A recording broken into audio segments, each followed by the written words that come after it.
Hello, I'm Karen Bernthal, and I have a building at 1509 Marshall Street. I'm the one that did some drawings. When I just found out about this project yesterday, and when I saw the plans, at first glance, I thought, okay, there's trees.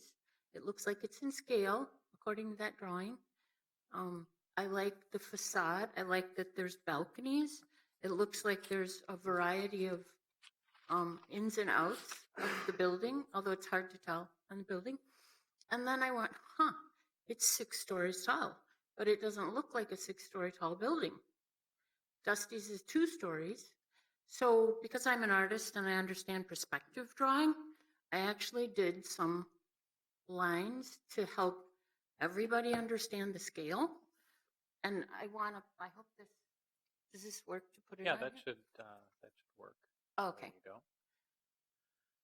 So I started going after I did these perspective drawing lines. I'm like, why don't they come together like they're supposed to? So when you're drawing a perspective, what happens is all of the points in a drawing end up at the same point, and that's called the vanishing point. The blue lines represent the vanishing point for Dusty's bar. So those all match up. There's a vanishing point on either side for the roof going in both directions. And the first thing that I noticed when I did the street line is that these 2 cars are parked on the sidewalk. So that's the first clue that okay, there's something funky about this drawing. And then I did the other blue lines, and they work as a vanishing point. So the blue lines all work together. And then I did the lines for the proposed building, and those are done in pink. And as you can see, these vanishing points don't meet the other vanishing points. So that means they've been drawn in a different scale. And I know that these drawings for concept don't have to be drawn accurately to scale, but this is the kind of problem you end up with when you do that. So my next drawing is, okay, what I'm going to do is stack Dusty's up so that it's 6 stories, according to the vanishing points. And the yellow line actually is the roof of a 4-story building. And that is why this building looks like it fits into the neighborhood, because the building that's being proposed is drawn in one scale, and the existing buildings are drawn in another scale. And that brings up a question to me.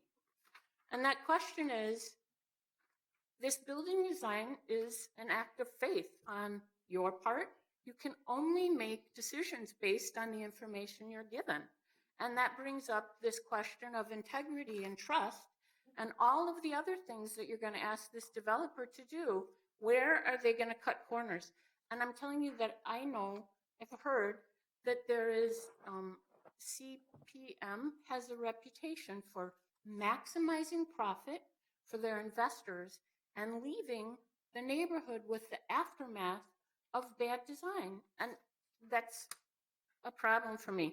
The other problem I have is I said, where else does this new zoning C3 exist in Sheridan?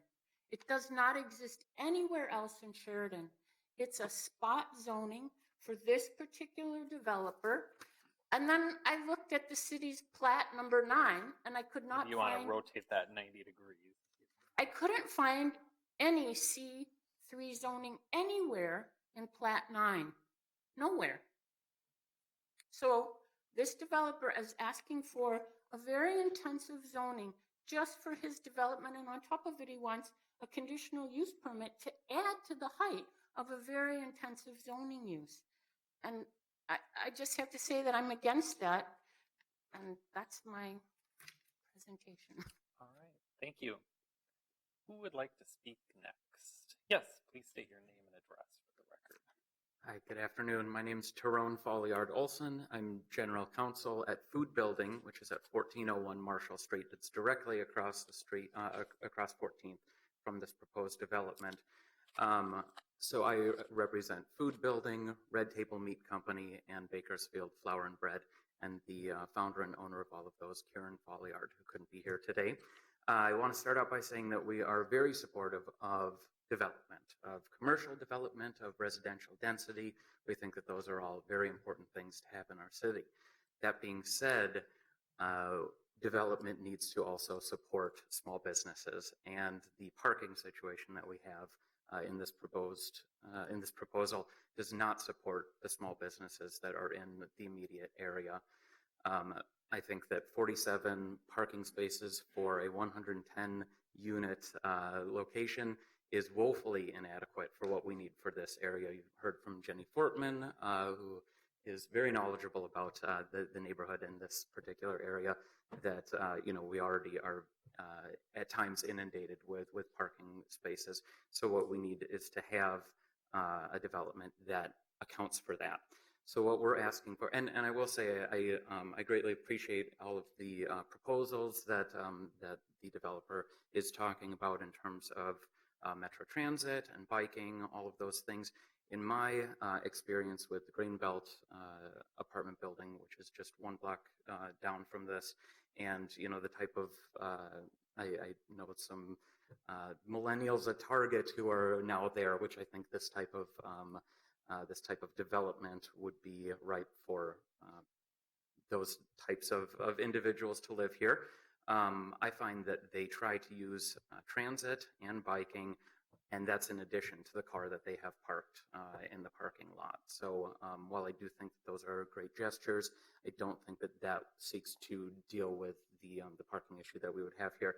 So as Jenny mentioned, we at Food Building are looking to have, or we would ask that there be one car park for one unit underground if necessary. My understanding of CPM is that they have the resources to do that. We as small business owners across the street do not have the resources to not have street parking. We are reliant on it. I know that the owners of the Draft Horse, which is a tenant of Food Building, they're here to speak as well. Their business is completely reliant on street parking. The parking that we have on site is out back, and it's not reasonable for customers to get from one place to the other. So, yeah, that's just one manner in which this would negatively affect us. So I ask that the city of Minneapolis continue to support small businesses as you do, and take into account that the parking would very negatively affect our businesses. All right, thank you. Thank you. And who would like to speak next? Yes, please. You can decide. Please state your name and address for the record.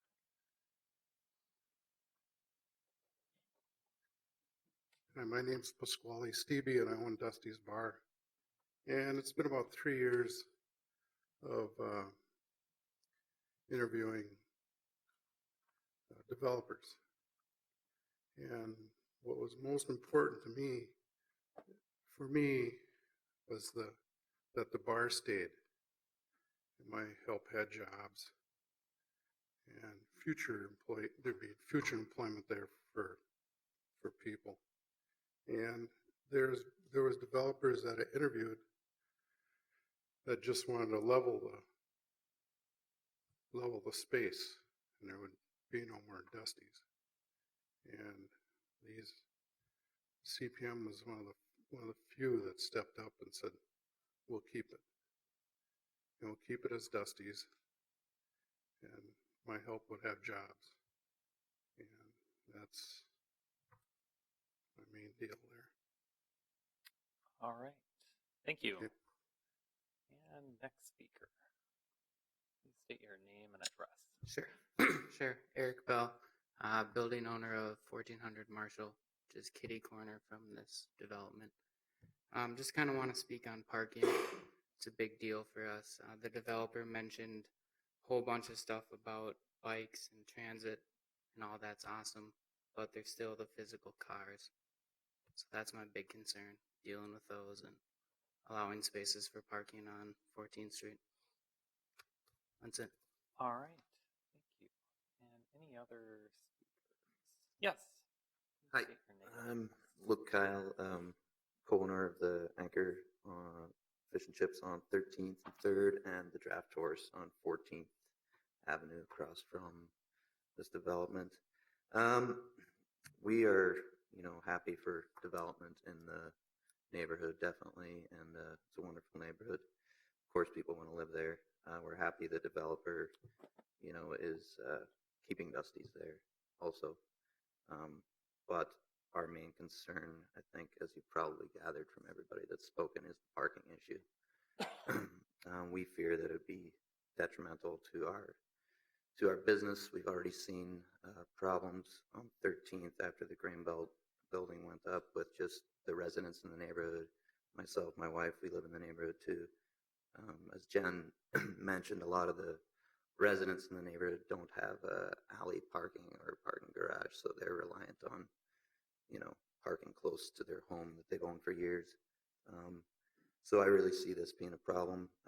Proposing 45 parking spots for 110 units, not all of which are one bedrooms, some which may be two.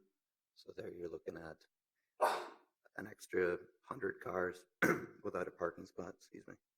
So where do the 100 cars park? As of right now, it's tight enough in the neighborhood to even park your car. We see people all the time that come to the restaurant and they're like, yeah, we circled a few times around a few blocks, couldn't find anywhere to park, so we went elsewhere. So it's already an issue. I think adding another 100 cars to that neighborhood is going to be pretty detrimental for not only us, I feel a few other businesses too, food building, and just the residents. I think in the neighborhood, in the immediate neighborhood, are going to really suffer and be frustrated. And as Jenny also mentioned, with the snow emergency also on 13th and Marshall, that's going to cause chaos. So I would support this development again also if there was a one stall, 1 unit parking required. And ideally, I would not like 6 stories because our patio will not get any sun. Thanks. All right, thank you. Is there anyone else who would like to speak on this item? Yes, and please state your name and address for the record. I'm Joyce Smallfield, president of Shared and Neighborhood Organization. And another consideration that this brings up to me is whether or not our small area plan is even considered within development. In talking with city, because this is deemed an activity node, this type of development is looked fondly upon to be in that space. But when we made our small area plan, we were told not to be very specific because we might lock ourselves into things that we didn't want or cause problems for future development. So we put a lot of work and energy and time, all volunteer hours. We don't have any paid staff on Shared and Neighborhood Organization, so it's all run by people in the community. So I guess it brings up a larger question of whether our small area plan is even considered when development happens, because all of these things that are being asked of the developer are changes to our small area plan that was just formulated and accepted by the city a couple of years ago. I also have concerns with, we're talking about mass transit and bikes and all those things, which are great, and we should promote those within our city and make them easier access. But the amenities that they have projected for this project do not have any benefit to the community except for the community that lives within inside the building, these bike amenities and things that they proposed. So this is not really an asset to our community, it's an asset to the people who live in the building, which I guess on a broader scale, that's an asset to our community. There's also concern about emergency vehicles. We have a fire station located on 13th, and they already have to do alternative routes down Grand and figure out other ways to go because people double park due to the Greenbelt. The Greenbelt building, the way they remove their garbage from the building, they actually have to pull the garbages out of the underground, and so they double park. So therefore, the emergency vehicles have to turn down Grand or come up with an alternative route. So this is only just going to add to that quagmire of emergency response. There's also not actually a bus on Marshall, as Jenny had said. There's 5 blocks away is your nearest bus line.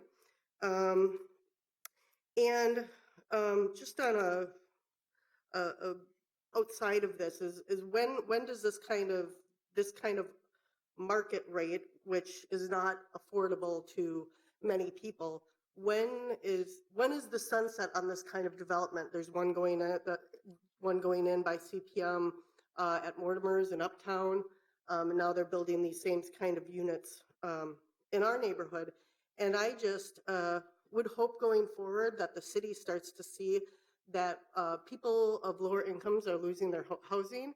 And I couldn't have afforded to live in this when I'm a registered nurse, and I would not be able to afford this when I was 20 something. So not sure where they're getting their money, but when is the sunset of this specific kind of development going to stop? And I'd like it to maybe stop in my neighborhood, I guess. I don't know. But that's all I have to say. Thank you. All right, thank you. Is there anyone else who would like to speak on this item? Seeing no one, I will close the public hearing. And commissioners, we have, let's see here, 7 applications before us. Are there any further questions, or would someone like to start things off with a motion?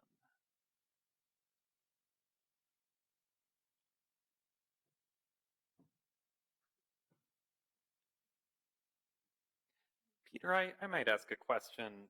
One of the speakers, or maybe a couple speakers, had alluded to this.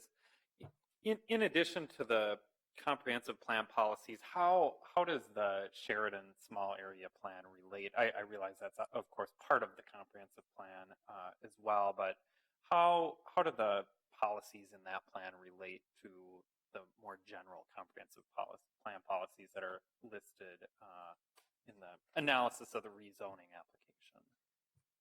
Sure. So the Sheridan Neighborhood Small Area Plan, I believe, was adopted in 2014, so fairly recently in comparison to other small area plans on the books. Generally, small area plans are guided to sort of complement the larger citywide land use guidance that we follow through the comprehensive plan. And so the activity center district is a land use feature coming from the comprehensive plan guidance. And as one of the speakers mentioned, our long-range planning team informs neighborhoods when they're working on small area plans to be cognizant of that guidance as sort of the overarching guidance for the city that is meant to comply with our citywide goals as far as growth and development goes. So we always consult small area plans, and I'm sure you noticed in the staff report that we reference some of that language. The small area plan specifically envisions that future land uses would recognize the historic development patterns in the neighborhood and encourage a mix of uses, particularly commercial uses on the first floor. Additionally, new development should be focused around activity centers identified in the Minneapolis plan. It says that specifically in the small area plan. So we definitely reference those in our process, but the sort of underlying comprehensive plan land use guidance is sort of the basis for our decision making when it comes to rezonings. All right. Are there any further questions, or would someone like to start us off with a motion?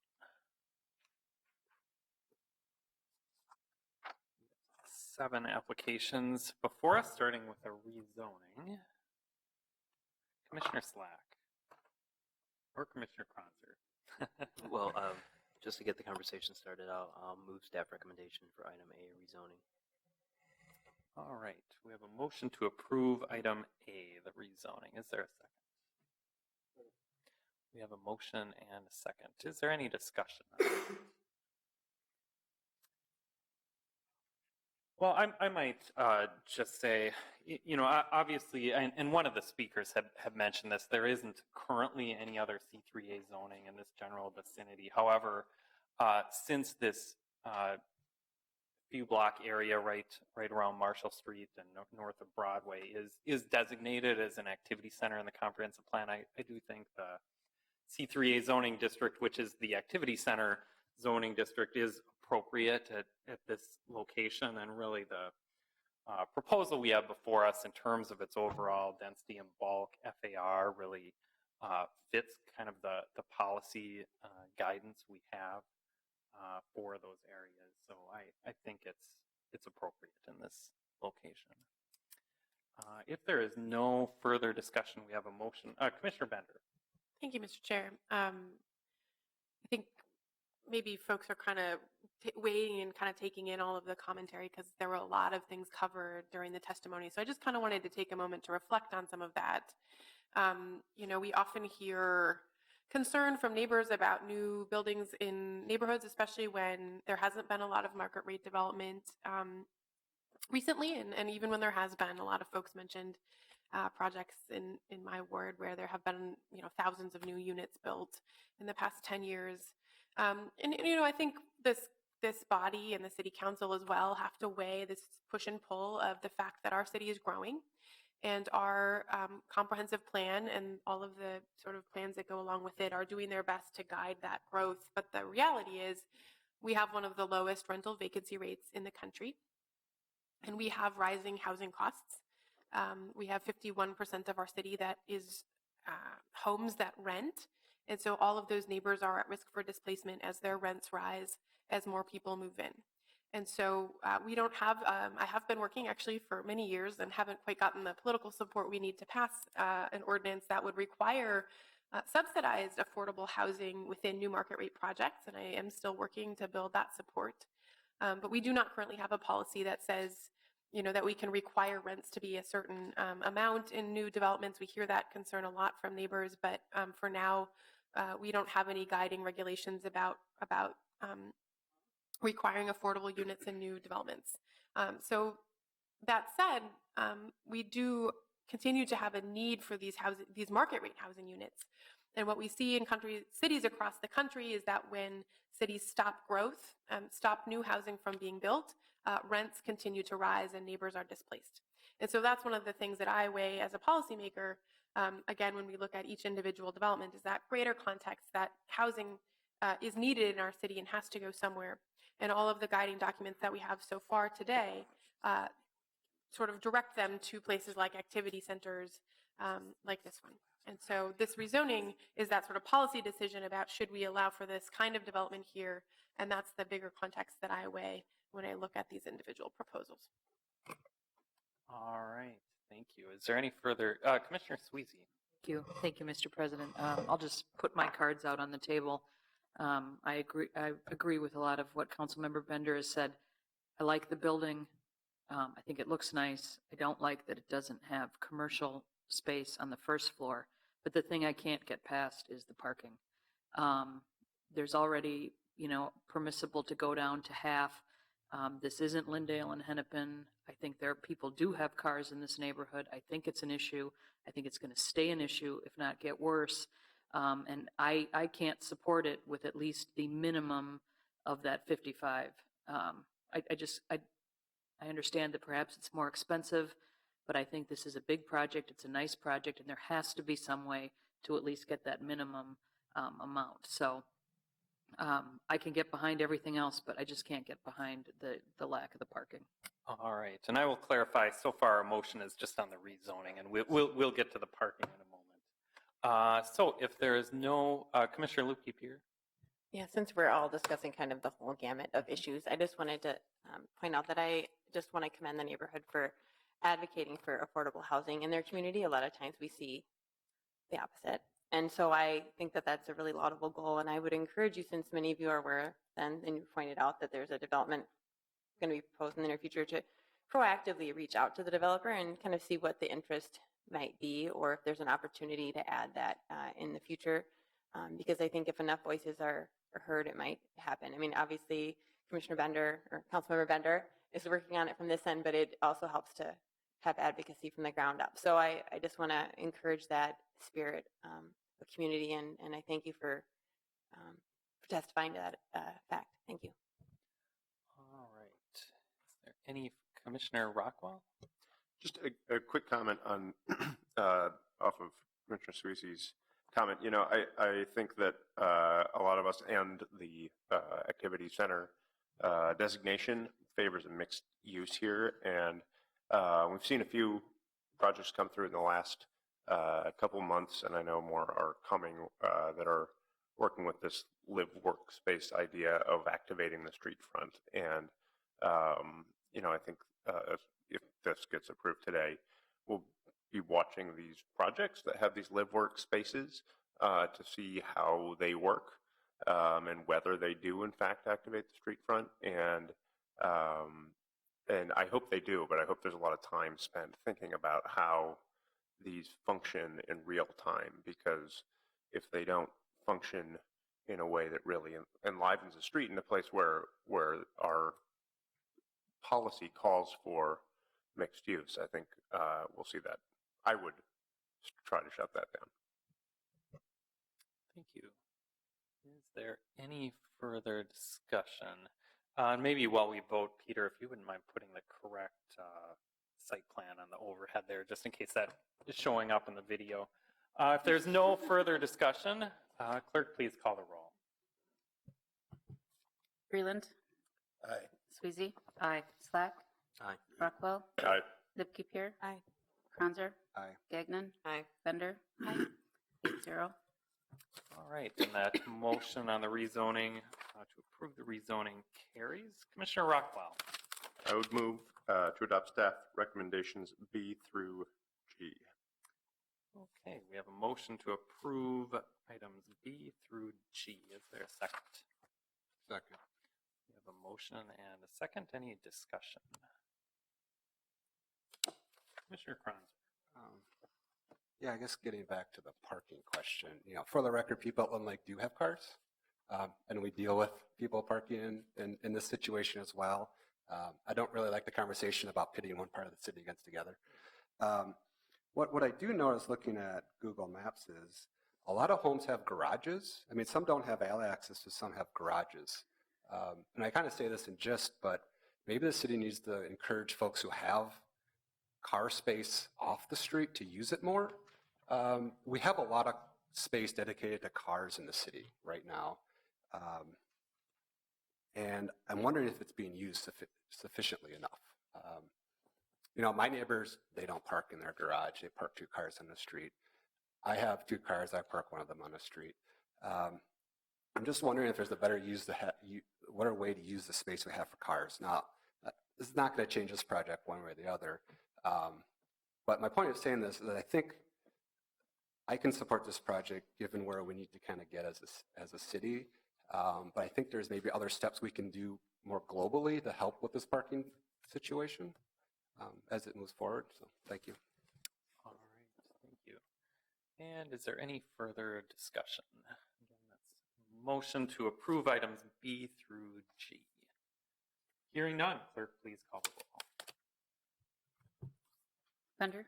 Aye. Gagnon. No. Kranzer. Aye. Lipke Pier. Aye. Rockwell. Aye. Slack. Aye. Sweezy. No. And Vreeland. No. So that is 5 yeses and 3 nos. All right, and that motion carries. And that concludes our discussion on item 6. Also concludes our meeting for today. We have committee of the whole on Thursday. Our next meeting is April 24th. Thank you for sharing.